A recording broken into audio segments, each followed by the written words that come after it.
Nagbanta umano ang China na aarestuhin ng mga Pilipinong nagtatrabaho sa Beijing.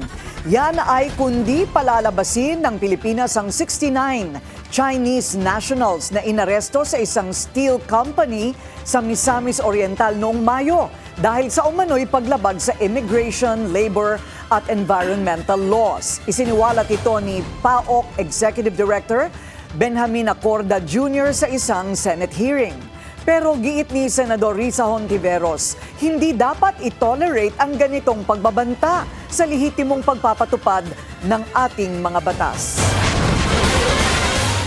Kinundena naman ni Defense Secretary Gibo Teodoro ang banta ng China na aarestuhin ang mga Pinoy doon.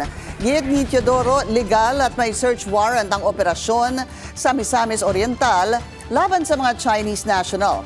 Dapat anyang silipin ng Beijing ang iligal na gawain ng kanilang mga kababayan dito sa halip na magbanta. Umalma rin si Teodoro sa panghihimasok umano ng China sa Pilipinas at tiniyak na pantay ang pagtrato sa lahat ng dayuhang sumusunod sa batas. Manatiling nakatutok sa Bilyonaryo News Channel. Sumubaybay sa aming social media accounts at mag-subscribe sa aming YouTube channel para sa mga bago at eksklusibong balita.